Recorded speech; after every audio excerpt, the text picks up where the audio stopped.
Assalamualaikum warahmatullahi wabarakatuh. Untuk pertemuan kali ini kita akan belajar tentang kaidah kebahasaan teks deskripsi. Kaidah kebahasaan teks deskripsi diantaranya yang pertama, penggunaan kalimat penjelasan berisi rincian untuk mengkonkretkan sebuah objek. Kalimat penjelas adalah kalimat berisi penjelasan, uraian, rincian detail untuk menjelaskan kalimat utama. Di sini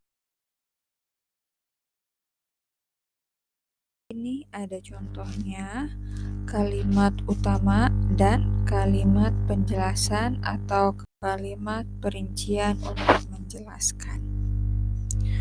Kalimat utamanya, ibuku orang yang sangat baik.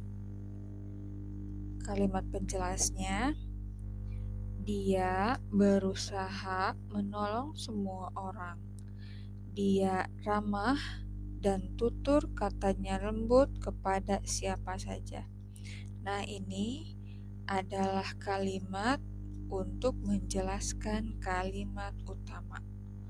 Jadi menjelaskan ibuku orang yang sangat baik.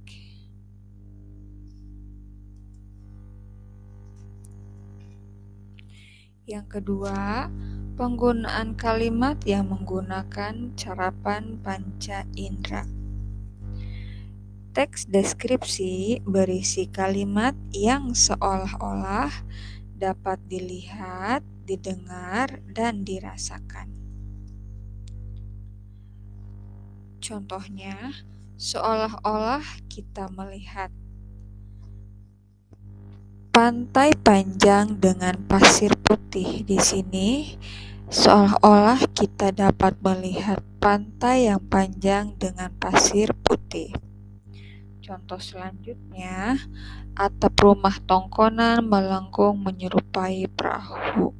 Seolah-olah kita dapat melihat bentuk atap rumah tongkonan. Selanjutnya ini seolah-olah mendengar. Deburan ombak terdengar berirama. Kalimat ini seolah-olah kita dapat mendengar deburan ombak. Kalimat selanjutnya, suara seruling terdengar sangat merdu.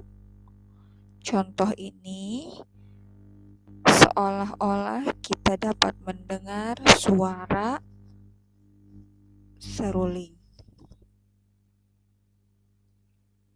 Selanjutnya, contoh kalimat seolah merasakan. Seolah merasakan ini bisa dirasakan oleh kulit atau juga oleh lidah, ya, oleh pengecapan. Ini contohnya, udara sangat terasa segar. Contohnya lagi, pagi yang tak biasa, anginnya terasa menusuk sampai ke tulang. Nah, kalimat ini kita dapat merasakan pagi yang begitu sangat dingin.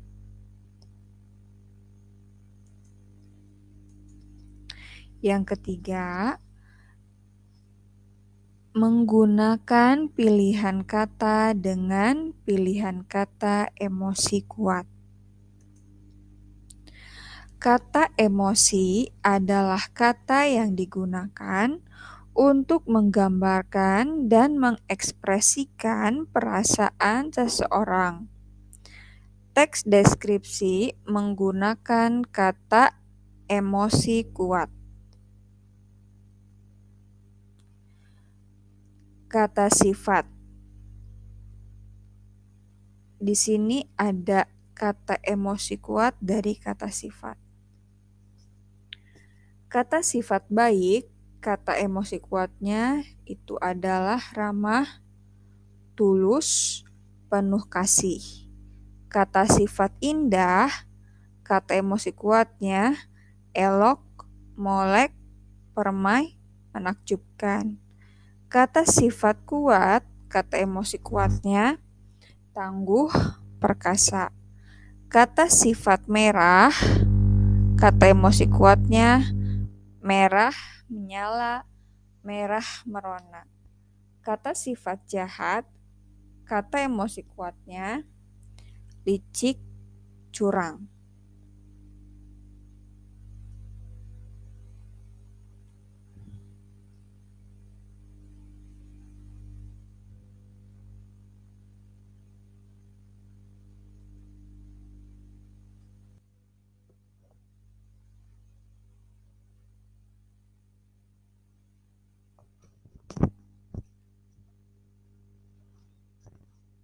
Yang keempat, menggunakan kalimat majas. Majas adalah salah satu bentuk gaya bahasa untuk mendapatkan suasana dalam sebuah kalimat agar semakin hidup. Mudahnya bisa kita pahami bahwa majas itu bisa menjadi ungkapan yang bisa menghidupkan suatu kalimat. Teks deskripsi menggunakan majas perbandingan untuk menggambarkan atau melukiskan objek. Macam-macam majas perbandingan. Pertama, majas personifikasi. Majas personifikasi merupakan gaya bahasa yang digunakan untuk menggantikan fungsi benda mati yang dapat bersikap seperti manusia. Contohnya, daun pepaya itu melambai-lambai seolah mengajakku bermain bersama. Di sini ada kata melambai-lambai. Biasanya yang menggunakan kata melambai itu adalah manusia. Yang bisa melambai itu adalah manusia, sedangkan di sini kata melambai itu digunakan pada kata daun benda mati. Jadi di sini daun itu seolah-olah melambai-lambai. Jadi inilah yang disebut dengan majas personifikasi. Yang kedua, majas metafora. Majas metafora ini bahasa kiasan seperti perbandingan, hanya saja tidak menggunakan kata pembanding. Kata pembanding itu diantaranya bagaikan, diibaratkan, layaknya, seperti. Contohnya, kita adalah sepasang sepatu, selalu bersama tapi tak bersatu. Jadi, dalam kalimat ini kita tidak menggunakan kata seperti, layaknya, bagaikan. Diganti dengan kata adalah. Jadi kita ini diibaratkan seperti sepasang sepatu. Yang ketiga, majas hiperbola. Majas hiperbola adalah majas yang digunakan untuk melebihkan sesuatu. Majas ini bertujuan untuk menekan, memperhebat, maupun memberikan kesan yang berlebih. Contoh, aku sudah berjalan jauh. Rasanya kakiku sampai mau copot. Di sini ada kalimat kakiku sampai mau copot itu menggambarkan capek capek, menggambarkan saking capeknya berjalan jauh sampai kakinya sakit.